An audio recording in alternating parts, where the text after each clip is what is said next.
So on this first class, we're going to look at the art of biblical words. Coming up, the other things we're going to look at heaven and earth will be for next week. And we're going to look at temple. We're going to look at the word creation and what that means. We're also going to look at a whole series on listen, Lord, love, heart, soul, strength, hope, joy, and that'll take us all the way to Christmas. And so from now till Christmas, we're going to look at the Hebrew words and their English meanings and the complexity of that. The reading, there will be homework again, like there was last year, but it's a lot lighter than it was the last couple of years. Last couple of years, we've been reading about 10 chapters a week.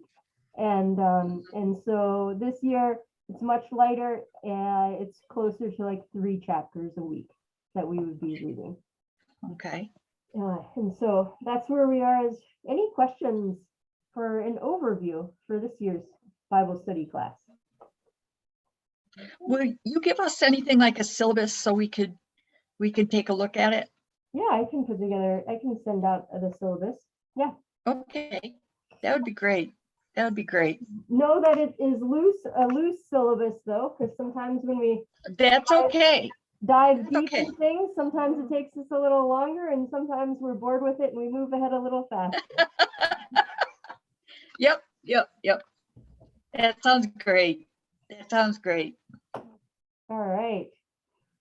Well, I'd like us to start with this video. And this will get us into kind of an overview. Okay. So I'm going to share my screen here.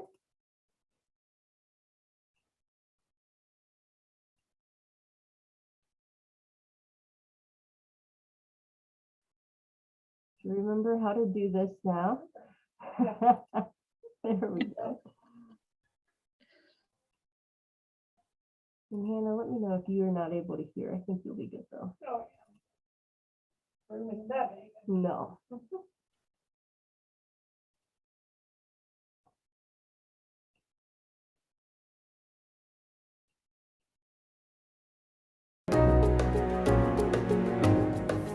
Welcome, everyone, to a new Bible Project classroom.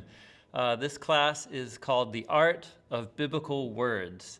And if the title alone just doesn't persuade you, what else is going to? This is a class that's going to be partly skill-based. You're going to walk away with some new how-to skills for how to engage your Bible.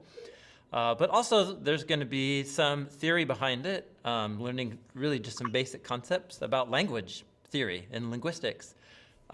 These are concepts that have helped me enormously through the years in learning how to study the Bible in greater depth and with greater wisdom, I hope.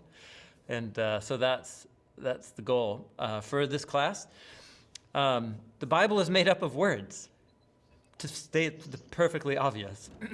It's one of these obvious facts that maybe is so obvious that we don't realize all of the unspoken or unrecognized assumptions that we have about language and about words that we don't even think about when we open any book, but especially when we're opening a book that we really probably care about. If you're opening the Bible, I'm assuming most people, it's because they care about what it says and that they want to understand what it says. And the Bible's, it's over 1,200 chapters. Usually in most Bibles, depending on the size of the print, 1,000 to 1,500 pages. And we're talking about hundreds of thousands of words. And words are slippery things. Much of the history of biblical interpretation, of church history, some of the greatest debates held in the history of the church, some of the greatest conflicts and controversies in the history of the Christian tradition have been debates about the meanings of words in the Bible. So as you think about building your skill set and learning how to read the Bible, different styles of biblical literature, there's narrative and poetry and discourse, different books of the Bible, different time periods, cultural background, learning how to do word studies in your Bible is actually one of the most foundational skill sets to develop. And in earlier days, when you had to have huge stacks of concordances and dictionaries, less people did these things. But with the advent of digital concordances and resources, man, you can do so much in a very short amount of time. And so the goal of this class is supposed to get you excited about studying biblical words when you're in any given passage, but also to give you some really practical tools as you go about doing that.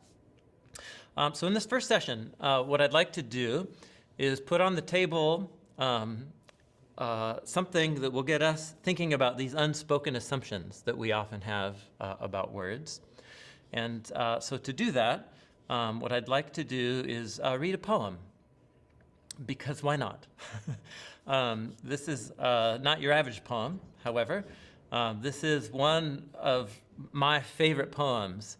I remember I couldn't wait till my kids were old enough till I could read to them Lewis Carroll's Jabberwocky.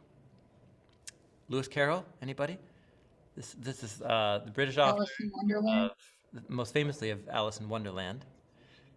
And it's a work of genius. So people obviously mostly categorize him as a children's literature author, fantasy, but he was brilliant. He was actually really accomplished in mathematics. He went to Oxford, and he went really far in mathematics, but apparently was a little bit lazy too, and so he never won honors in any other field, but he wrote a lot of great children's books. So I'm going to read a Jabberwocky, and it will start to make its own point. I won't need to say what the point is, but here's what I want you to do.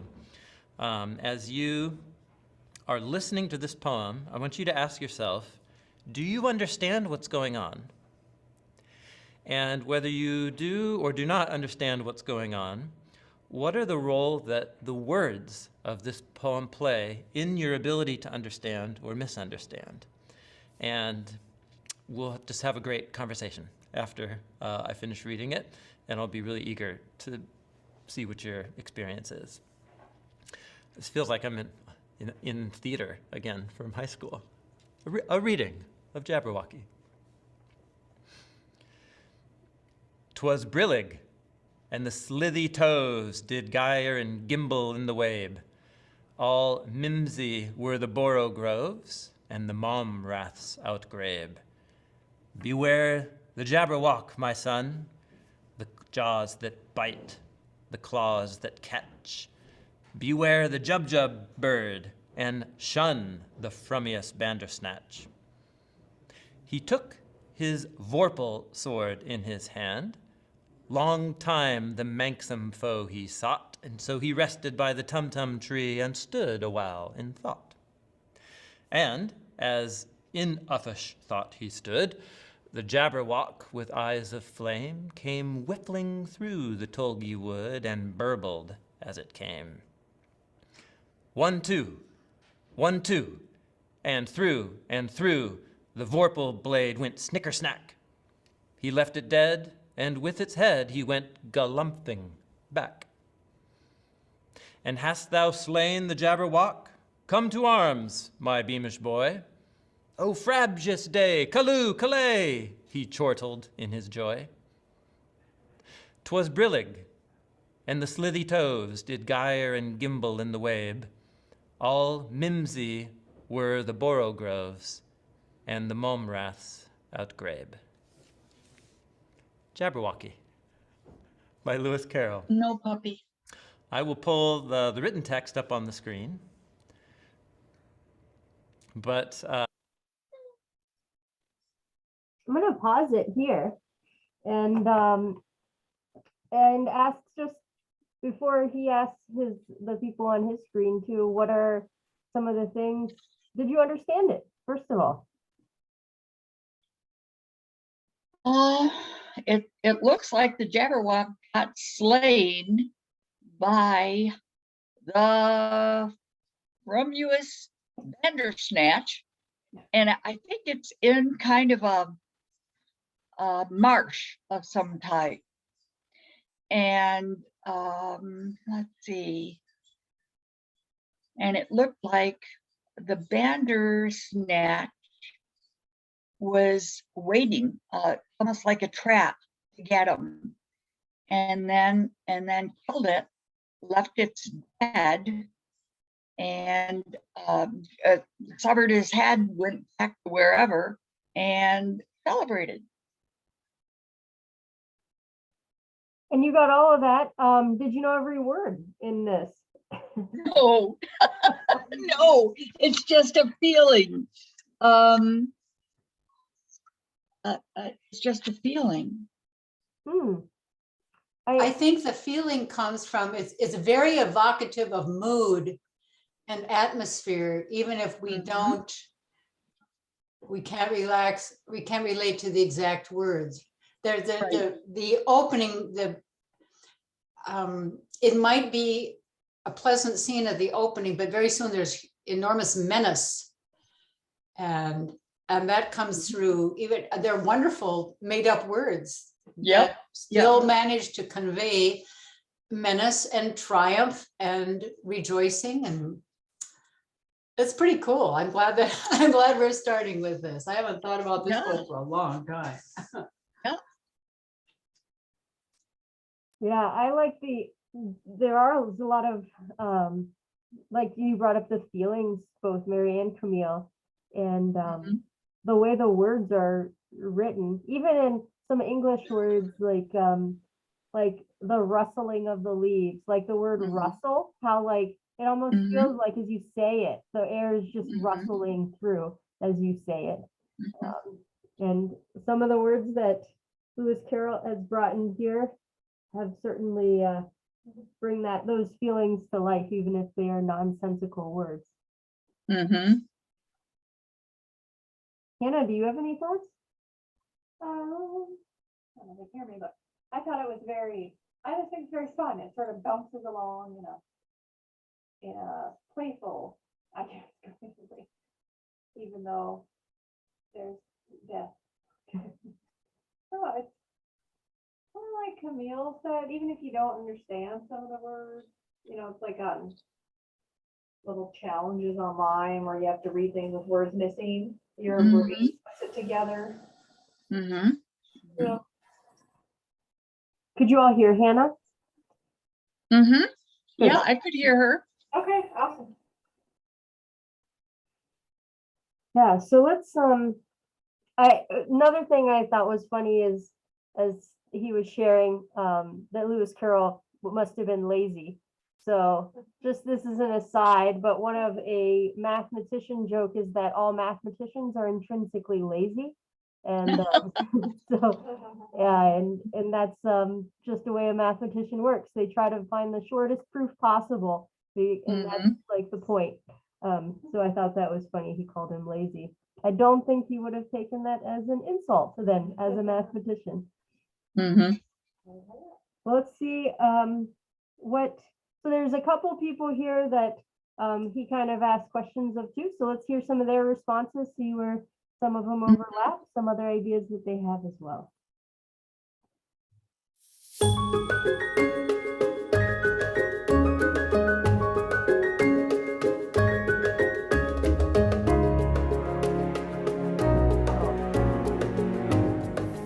Welcome, everyone. We don't want to start over.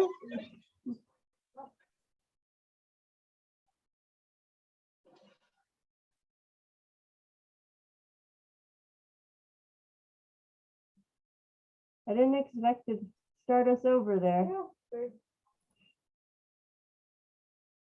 There we go. And that they provided this environment where you said they like help you understand. Yeah. So Sorry, back just a little bit.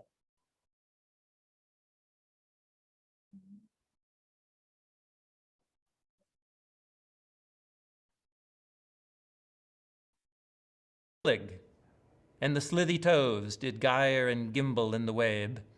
All mimsy were the borogroves, and the momraths outgrabe. Jabberwocky by Lewis Carroll. I will pull the written text up on the screen. But as a poem, you know, it's meant to be both seen and heard. Did you understand what was happening? What did you do with all of the words in the poem that you maybe didn't know? But did you understand what they meant, even though you didn't know what the words were?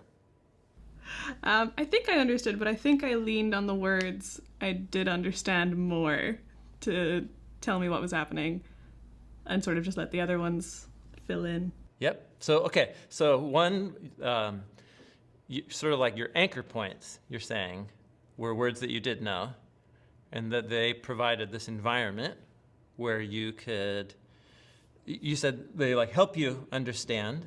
Mm-hmm. Yeah, sort of like following those, you're like, okay, this is what I think is happening. There's other words that don't seem to contradict it, so I'm just gonna stick there. Yeah, totally. Yeah, it's like your brain was actually creating, you know, in microseconds, multiple possibilities for an unfamiliar word, but then it's also using the words you do know to begin to narrow possibilities. It's all subconscious, of course. But yeah. Other thoughts? It felt like the words that I didn't know, I kind of depended on the way they felt when you said them. So snicker snack, just kind of, looking at those words or just kind of the way they were said and the form of them, and it felt almost like the words that were descriptive. If it was a word I didn't understand, there was a word I did understand to help me with that, and vice versa. So there might be an adjective that was a word I didn't understand, but there was a verb that I did understand, and there might have been a noun I didn't understand, and then there was an adjective I did understand. So it's kind of like the words kind of partnered for me. Yeah, good. Yeah, so I'm just going to say back to you what you just said. So Lausanne, you said that the words you did know provided context, but then Michelle, you're adding to that list of criteria that your brain's crunching through all this information, how a word feels. That was interesting. That's a great way of putting it, and that's for sure how Carroll crafted many of these nonsense words, was based on how they feel. So he went galumphing back, carrying the head of the Jabberwocky. Galumphing. But even the word itself makes you think of, like, why did I start doing this with my body? But that's what it makes you feel like, of like him tromping back in victory, this kind of thing. The Boro groves are mimsy. But you think of like a tree, right? Like waving in the wind, and some kind of tree doing some kind of movement. Yeah. So the feel of the words, familiar words. Other thoughts? So when you first told us to listen, and it was for children's literature, I was like, oh, this is going to be easy. And then all of a sudden, with the first sentence, I had to shift to go, okay, I got to work to try to understand this. And I think that the patterns of multiple times when a word that I didn't understand, I was able to, the second time I heard it, gather a little bit more information. And so when you ask the question, did I understand it? I see it as a continuum. Like at the beginning, I don't think I understand what's going on, but as it went forward, I think I'm grasping something. And I bet if we reread it again, I'll have more understanding because we're using those same words, and I'm getting a little bit more of the feel of what's happening. Yeah, good. So I'll say back to you. You're adding a third piece, which is the flow and topic begin to cut off certain avenues of understanding and focus the meaning of unknown words in a certain direction. But it went from very wide open to each kind of paragraph goes on. Maybe I should have asked this at first. If you were to try and retell in your own words what you, a sentence or two, not detail, but what happened? What happened in Jabberwocky? That's maybe an unfair question because you just heard it. And so now that was like, 5 to 10 minutes ago. Does anyone want to attempt? There was an adventure. A kid goes out and, whoever this parent figure is just tells him, be careful. And then he goes out and he gets in this battle with a Jabberwocky. He comes back with his head. That's what I always think. Yeah. Yeah, it's got Yeah. a David and Goliath, actually, feel to it. Yeah, that's about it, isn't it? Now, I think any combination of words can do any combination of things. So even in this very short poem that is full, I haven't done the numbers, 30% of words that are truly nonsense words. Maybe a little less, maybe 25%. But the 25% of nonsense words are like really key words. But yet somehow the topic and flow, the familiar words, and then the feel of the words, your brain is just chugging on all this and narrowing down possibilities of meaning. And you get that it's this epic adventure, of the boy sent to chop off the head of the Jabberwocky. Well, to beware the Jabberwocky, and then it comes, burbling as it came, and so on.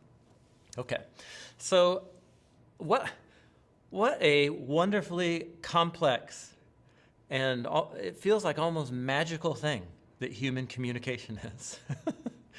I mean, really just ponder what just happened there.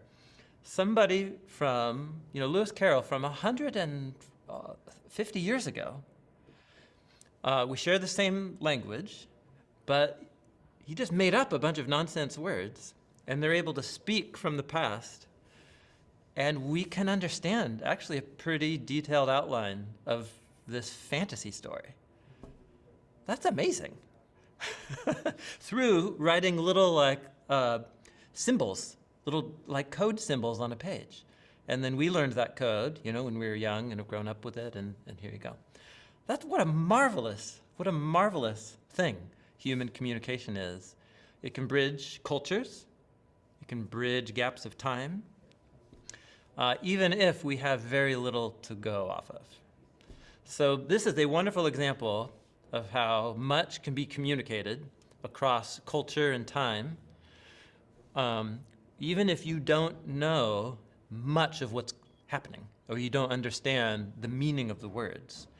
So you could say one takeaway here is meaning has an important relationship to words, but there's more factors for communicating meaning than just words. Words are indispensable, but you need more than just words. So when you are studying language, you have to know words, but then you have to account for a whole bunch of other things too. So that's an example of how much is communicated through words that I don't understand. Let's flip it over. Let's talk about how little can be communicated through words that I think I do understand. And a good example of this, I think for many people, is the Bible. There are many words that are odd or new or unfamiliar to people in the Bible, but most English translations on the popular level that are on the market right now are aimed at somewhere between a 7th to 10th grade level of English vocabulary and sophistication. That's interesting to think about. So lots of familiar words in the Bible, but isn't it interesting how little I can understand what's going on, even though I know all of the words? It's the exact opposite of Jabberwocky. So for here, I'm going to take a very familiar text, and we're just going to problematize this thing. It's the opening paragraphs of the Bible in Genesis chapter 1. In the beginning, God created the heavens and the earth was formless and void, and darkness was over the surface of the deep, and the Spirit of God was moving over the surface of the waters. Then God said, "Let there be light," and there was light. God saw that the light was good, and God separated the light from the darkness. God called the light day, and the darkness he called night. And there was evening and there was morning one day. Then God said, "Let there be an expanse in the midst of the waters, and let it separate the waters from the waters." God made the expanse and separated the waters which were below the expanse from the waters which were above the expanse. And it was so. God called the expanse heavens. There was evening and there was morning, a second day. How you guys doing? This is a very familiar text, so I almost am having to ask you to imagine yourself back to a first reading or a first hearing. Maybe let's start with what seems clear. If you were going to try and give a basic plot development, like we did for Jabberwocky, how would you reframe it in your own words? So I'm going to pause there. And how would you reframe this first section of Genesis?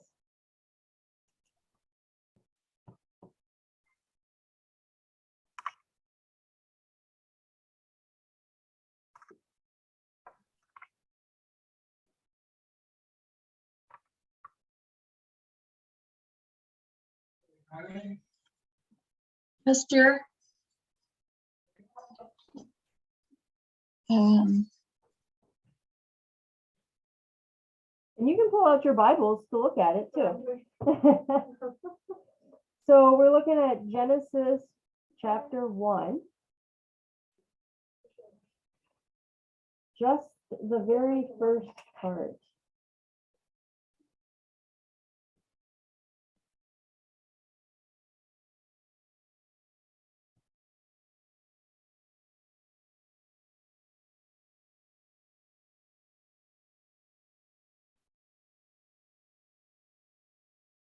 well, I could think of just like a very dark fog that had no beginning, no end. It just was everywhere, and it was formless. There was no shape at all to it. It was just dark fog, and God sort of split it in the middle, and the earth as we know it was just all water, just total water, and the clouds took up the rest of the water. And of course, there was light and there was dark. Light's day, dark is night. I don't know. Seems like a lot of hard work in one day. Yeah. What does he mean reframe? Does he mean use different language? To put it in your own words. Just to put it in your own. Yeah, so Because I mean, you could just, obviously, your own translation is different. right, each translation is different. Oh, yeah. Because I could get into some wild. Yeah. I know Hannah's got the Inclusive Bible. I've got the New Revised Standard Version. Camille, what are you reading? I've got the Amplified Study Bible. Oh, Okay. I love the Inclusive Bible. That is my favorite version, but it doesn't come in big print yet. so Yeah. it's pretty little print, that's true. It is small. Jerry, Mary, what's your Bible of choice right now?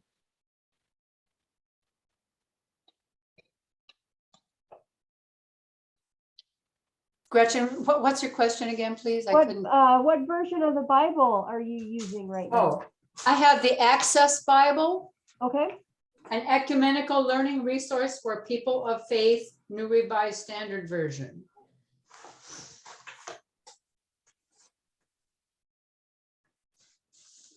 So we've got these different, so there's different words in the different translations. It's interesting though, what's happening in this story, kind of, we had a longer pause than we did with Jabberwocky describing what happened there. Yeah, and we understand this one. We know all the words in this, Yeah. supposedly. Mhm. Yeah. Any other reflections on it? Otherwise, we'll hear some further reflections.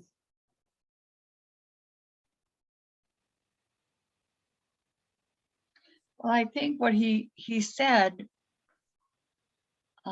just before we broke off, or before we started reading, is that there is more understanding than just the words.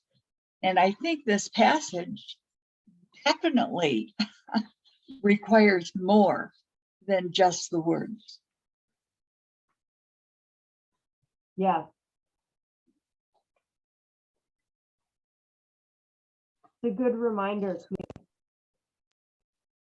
Whoops, I lost somebody. Oh, I'm going to share it again. So, meaning, there you go. Meaning has an important relationship to words.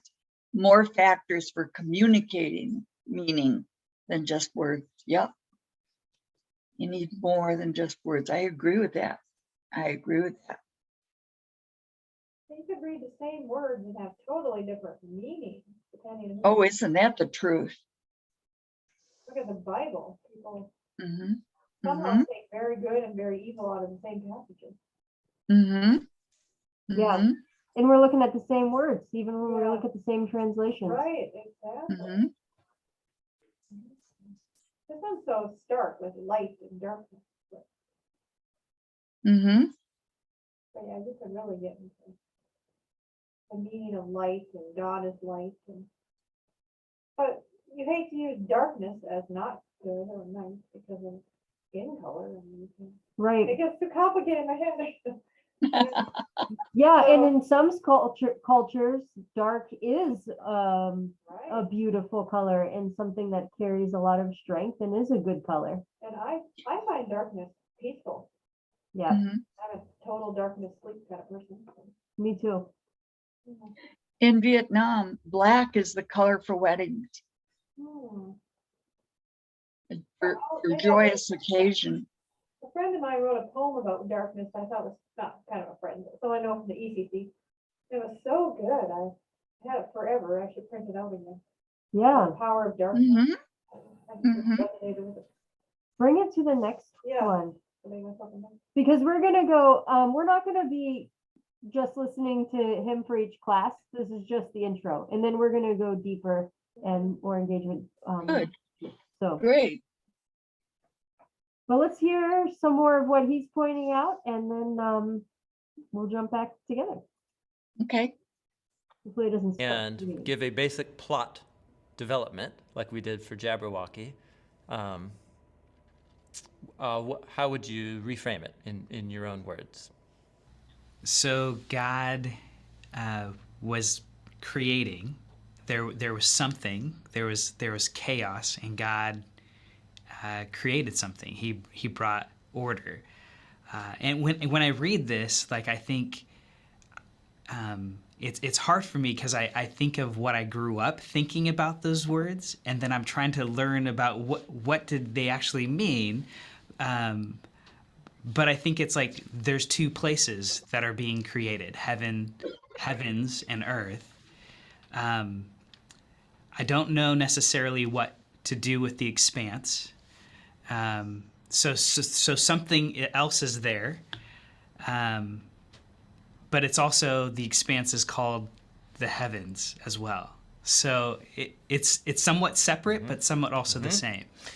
Yeah, so let me name something and see if it's what you're trying to put your thumb on.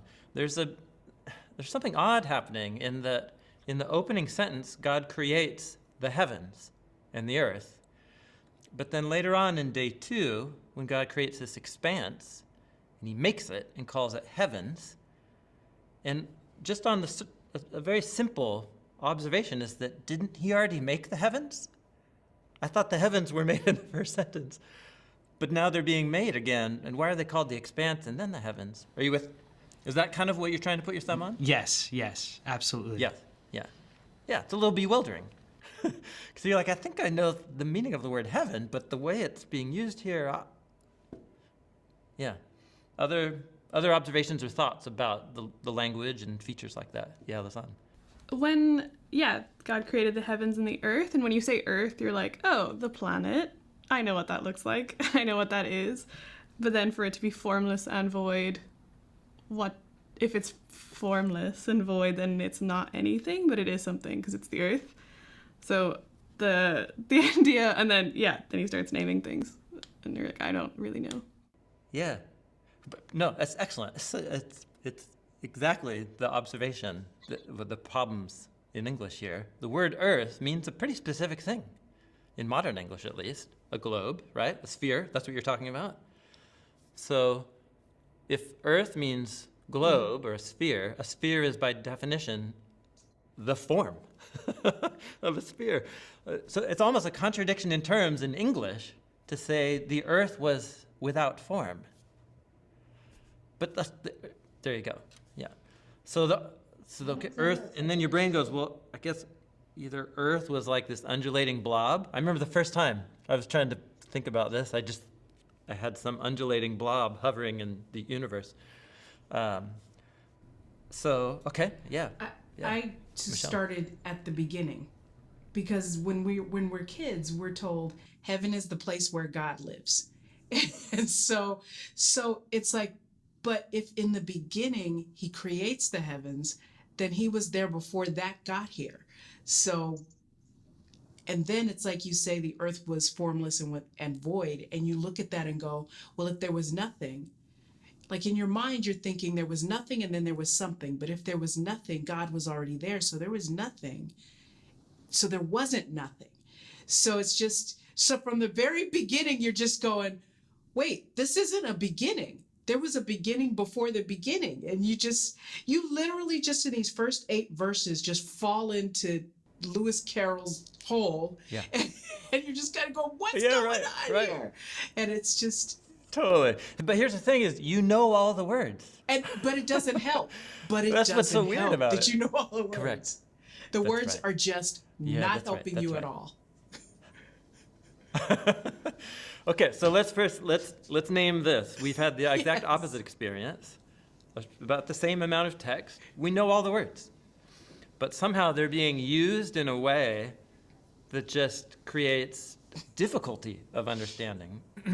Flip it over. We read a poem where you don't know a quarter of the words, but you could tell, you Yeah. could feel what was going on, and you've understood it. And you can feel what's going on here. Renji, you said there was disorder. God's creating, there's disorder, and then there's order, but I don't quite know how to account for the precise details of that order. So once again, what a wonderful and complex thing that language is and that human communication is. So we've already named them. Heavens, in the main meaning for heavens, you can look it up in any dictionary of contemporary English. The number one meaning of heavens is some sort of non-material, otherworldly space where the deity lives, or where God's presence is. And if I bring that meaning, because it's my language, and I see the Bible in my language, and I see that word, problems abound. Okay, so formless and void, we talked about that. The expanse. Oh yeah, when I think of an expanse, I think of standing on the Grand Canyon, or like on the edge of something, and you see a big gap. But usually for me, an expanse is horizontal between me and a huge expanse. And what I'm being told here is of an expanse that's vertical.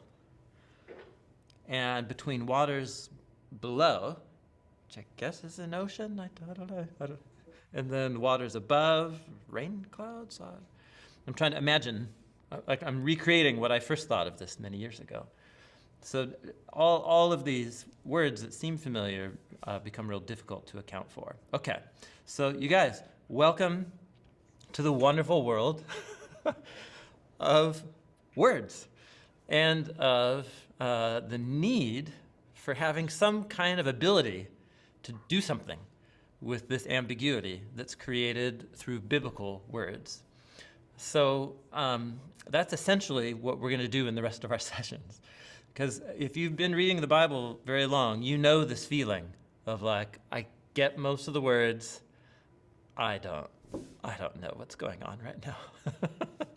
Do you guys know what I'm guessing? You know, I can't be alone here. Yeah, yeah. So there's more factors than just words that goes into meaning. We've kind of already experienced that. But yet, words are like a foundational factor for meaning.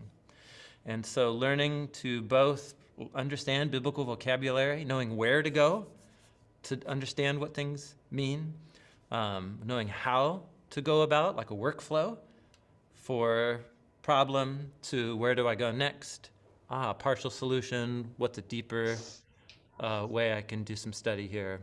There you go. That's what we're going to do in the sessions to follow. But the main point here is that words are both the foundation for understanding, but can also be the main problem in understanding. And that there's a slippery relationship between words and meaning. They communicate something, but they can also obscure meaning at the same time. And so our understanding of what words are, of how they communicate, and how I go about studying them, this is like really, really important if you want to take your own study and reading of the Bible to the next level.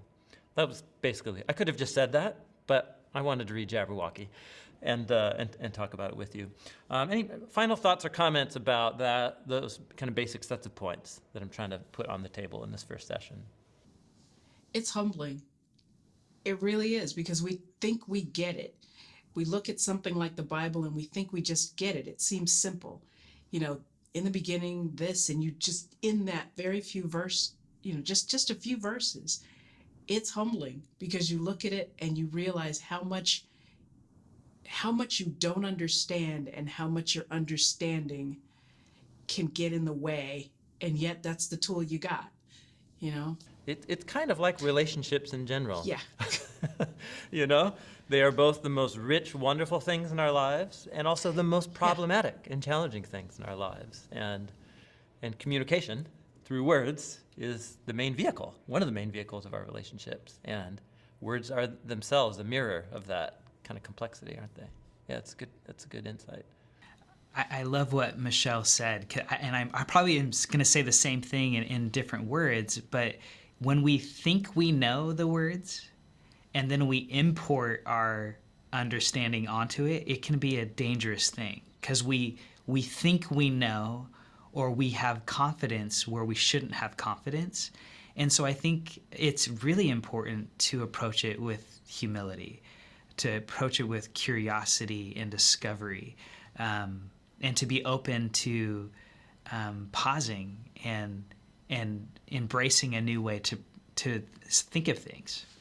And then that makes me think all the way back to Jabberwocky. I see myself like almost as that kid where somebody's saying, you know, beware the Jabberwock. And then you go out and it's just like, but I'm still going out there and I'm still going to bring back that understanding. I'm bringing that head back. I'm going to come galumphing back, hopefully, with some understanding, and you know, the Holy Spirit will go, Kalu Kalay. Just like, she got it. And Yeah, that's great. like, yeah. Yes. Well said. I trust that in a few more sessions we will all shout Kalu Kalay. At least for the future. Excellent. I really appreciate your insight. And let's take a pause for the moment, kind of let these concepts land, and then we'll take the next step in our journey of the art of biblical words.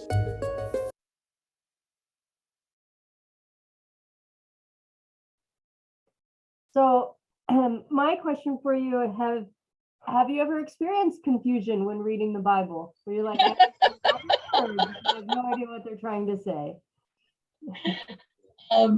I think a better question would be, have you ever had a time when you weren't confused by some of the things you read in the Bible?